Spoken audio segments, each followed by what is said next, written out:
Hello. Magandang araw. Welcome to my channel. Ako nga pala si Mystico Moreno, or in short, Mismo. At dito sa aking channel, we will manifest love and light sa inyong Tagalog love reading ngayon na mismo. Okay. So, ang gagawin natin today ay no contact love reading. At para ito sa lahat ng water signs, Cancer, Scorpio, and Pisces. Okay, and gusto kong magpasalamat sa lahat ng water signs na mataas ang engagement sa aking channel. Thank you so much po. Sobrang appreciated ang inyong love and support. Sana patuloy niyo pong supportahan ang aking channel by liking this video. It really helps the channel grow. Comment na rin sa baba, lalo na kung nag-resonate ang reading after nyo mapanood until the end. At sa mga bago, kung gusto niyo pa ng mga ganitong love reading para updated kayo, subscribe na kayo sa aking channel. And ayun, supportan niyo rin po para mag-grow pa ang Mystico Moreno mismo. Okay, so bunot ako ng isang card from this deck and I'll pair it up with another card sa kabilang deck. Tapos 4 pairs. Describe ko mamaya ano yung each pair. And as I always remind everyone that this is collective and general love reading. Okay? Meaning, it may or may not resonate sa inyong lahat. Kapag hindi nag-resonate, huwag pilitin. Abangan nyo na lang yung mga susunod ko pang love reading. Baka yun ay mag-resonate na. And best to really book up personal private reading. Kasi mas naka-tune in yun sa energy nyo. Nasa description box lang naman yung email address ko. Okay. So, yeah, let's begin. Okay, I'll get the 7th card dahil July pa rin naman ngayon. So first pair would be, ano yung energy mo towards this no contact situation? Ano yung nafe-feel mo? Ano yung point of view mo? Ano yung mga how are you dealing with this no contact situation? So let's see. So first card is the Emperor. Okay, you're standing your ground.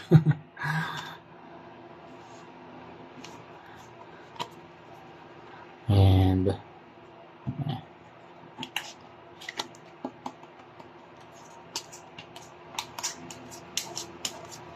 so, and the Devil. So I guess yours with the Emperor and the Devil here, I can see na sa end mo you're standing your ground. Kasi I can see here na ikaw yung nag-initiate ng no contact situation. And the reason is, you felt na sobrang manipulated ka ng person mo. And this person, ang dami niyang red flags, ang dami niyang mga toxic traits. Tapos, siya actually yung reason kung bakit nagkaroon ng conflict, ng issue, ng di pagkakaunawaan, leading to the no contact situation. Leading to you initiating a no contact between you and your person. So here with the Emperor na parang firm ka na hindi. Kung gusto niya magkaroon ng connection ulit or contact, kailangan niyang i-resolve yung issue. Kailangan niyang gawan ng paraan. Kailangan siya yung mag-reach out sa'yo.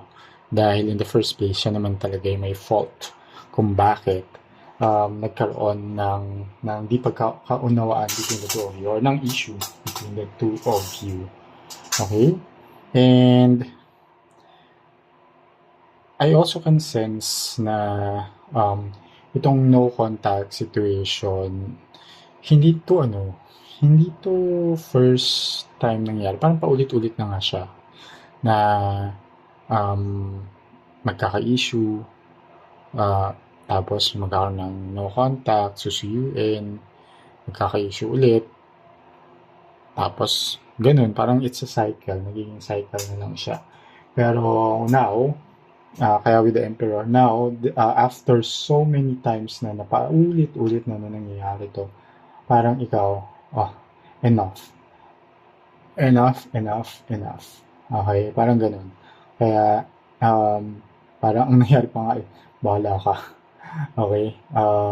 Basta ako, yeah, I'm fine alone.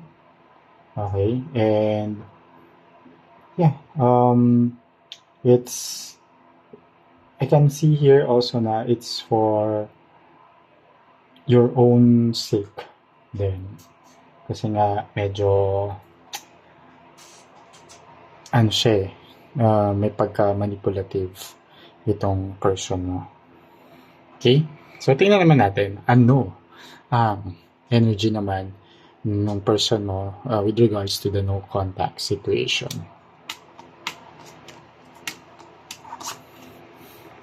Page of Coins. Okay?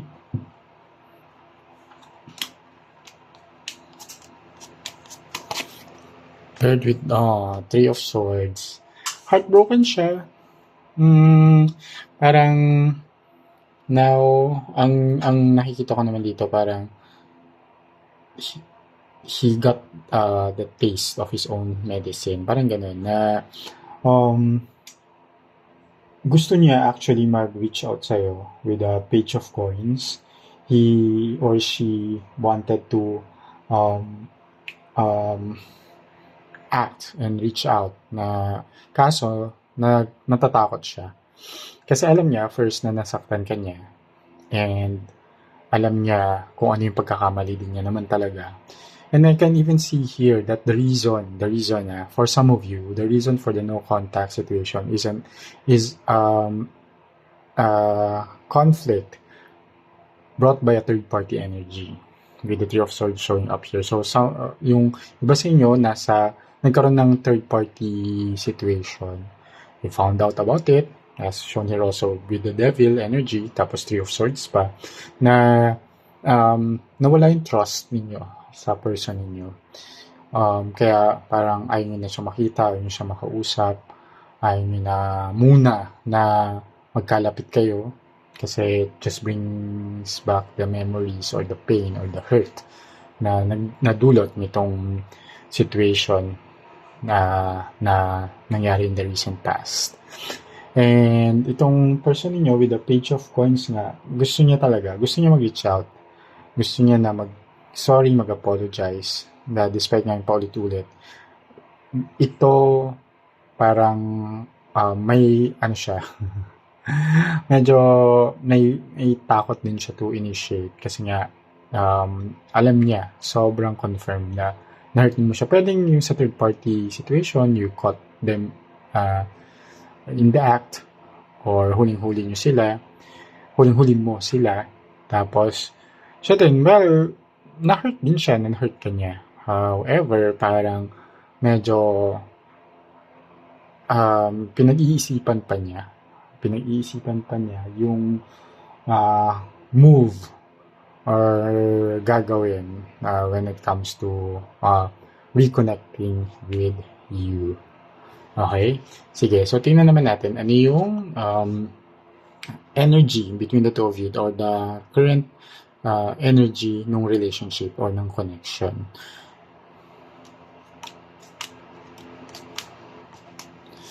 So, the Empress.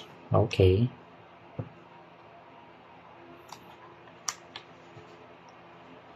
And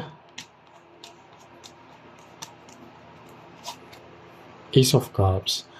Okay. Well, yun lang. Mahal nyo kasi naman yung isa't isa. And it shows here na when sa connection, yeah, of course, yeah, may mga pagkakamali. And binigyan mo na rin kasi ng maraming chances ng person na to. However, this time around, parang gusto mo makita talaga yung sincerity. Sincerity ng person towards your relationship. Parang inaantay mo lang din siya na mag-initiate at mag-explain ng maayos, um, nawala yung trust. Pero kung parang for you, kung gagawa ng person mo ng paraan to redeem himself or herself at kuha ulit yung trust mo, you'll give this person another chance. Okay, and I can see here na this time around, okay, susubukan naman ng person mo na magbago. Okay, susubukan na. Hindi ko sinasabing magbabago siya right away. Hindi naman nangyayari overnight. It takes time. And it takes a lot of courage and proper healing sa kanyang mga toxic traits. So, but I can see here with the Ace of Cups, it's tapos Empress pa. Because Ace of Cups is a card of love and happiness. And yeah, together as a couple, di ba? Parang minus these mga challenges, masaya naman kasi kayo. And with the Empress energy here, na it's a kind of love na very caring naman talaga kayo sa isa't isa. Parang kaya sobrang nasaktan ka rin kasi nga sobrang mahal mo tong person na to, nag-invest ka. And itong person din na to, sobrang dami niyang regrets. Ang dami niyang mga realizations at the moment na gusto niya talagang bumawi sa'yo. Parang nasa sa'yo na lang yun talaga kung you will allow or give this person another chance. But overall naman dito, despite what happened, despite having a third party for some of you, but for some naman, pwedeng wala, super hurt lang siya na nasaktan kanya. Pwedeng iba kasi yung mga toxic behaviors niya, pwedeng madali siyang magalit, pwedeng very self-centered or may pagka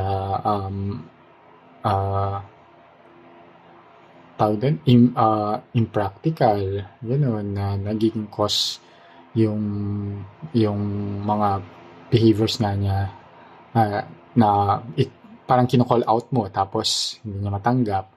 So, nagiging issue, gano'n. Not necessarily naman. For some of you lang naman, sabi ko kanina na pwede may third party energy.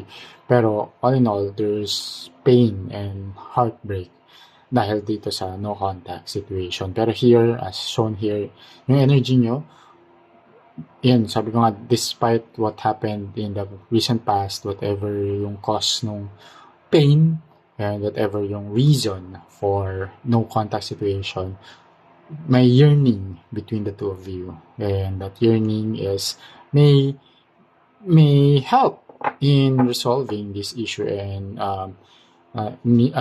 magkaroon ng reconnection or ma-break yung no contact. Okay? So, now, the last pair, tingnan natin, ano naman yung next move mo? Ano yung most likely? Or, may pwedeng message from the universe, ano yung best action forward? Or, currently, ano yung parang pinaplan mo na din moving forward sa connection na to? Given all these three pairs of energies.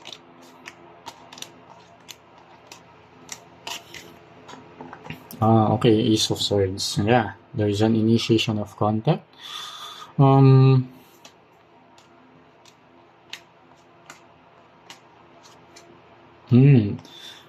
Ace of Swords and Queen of Swords. So, I think ang nakikita ko dito, ikaw yung eventually, kapag okay ka na, kumalma ka na rin, you will initiate contact. But, you'll be very blunt and honest on what you want now to happen in the relationship.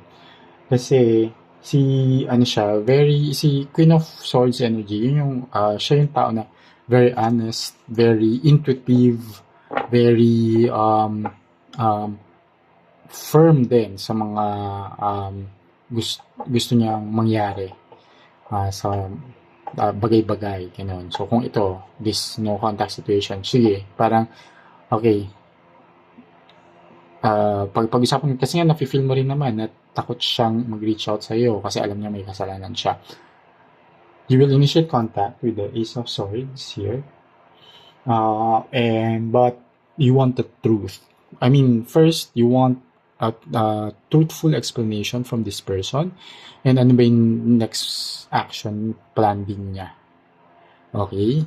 And dun sa next action plan din niya, dun mo i-assess din if it is acceptable for you or not.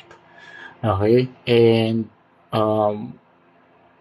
alam mo rin, tapos i-relay mo rin sa kanya na, okay, pwedeng this is the last chance that I'm giving you, parang ganun. So, because of this, ito yung mga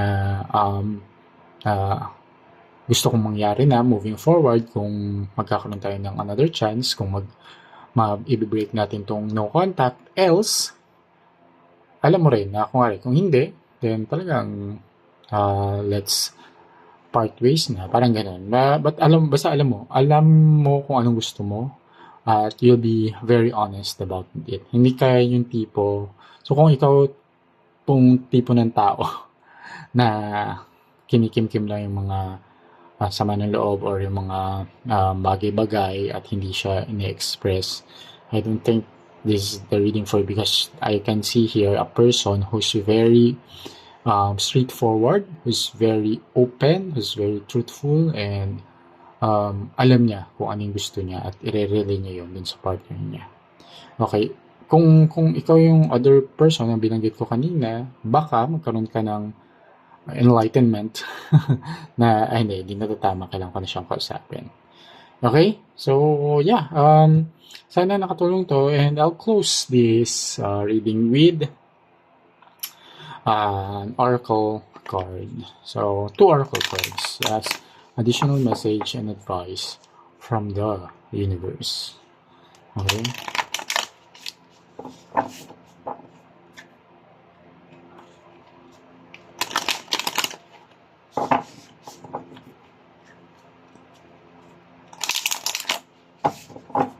Okay. So what's the advice to you from the universe? Okay.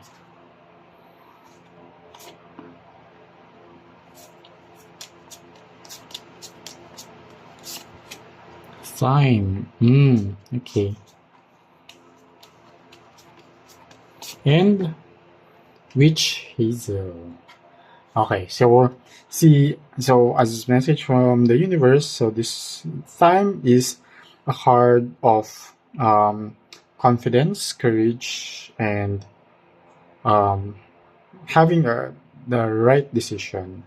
So I can see here na parang sinasabi din ng universe that, lakasan mo lang yung loob mo. Kaya sabi ko kanina, if you're not this type of person na parang mag-open up or sasabihin yung gusto, it's may message sa universe na be courageous, magkaroon ka ng confidence, kasi in the first place, hindi naman ikaw yung may kasalanan din.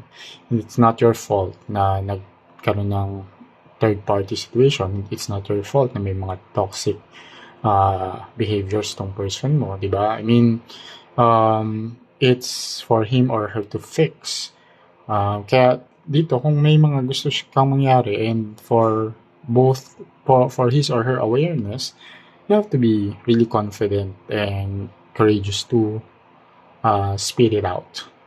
Okay? And it's a decision na manggagaling lang sa'yo. And witch hazel naman is same siya ng energy nito, truth. Okay? And revelation and healing. So there's really something that both of you need to say to each other. May mga revelation na mangyayari, and magkakaroon lang ng proper revelation kapag totoo yung information na binibigay, or very honest and truthful kayo sa mga explanation or mga information na i-relay nyo sa person nyo, and the same from the other party. Okay? So, ayun. So, sana nakatulong itong reading na to. Always use my reading with discernment. Dahil nasa kamay nyo pa rin yung kapalaran. Kaya, ayan, may free will tayong lahat to do what we need and want to do. Pero sana nabigyan ko kayo ng guidance and insight if you're currently in this situation. So, yun. Okay? So, ayan. Maraming salamat. Kita-kits na lang muli sa susunod ko pang love reading. Ako si Mystico Moreno, or in short, Mismo. Ingat!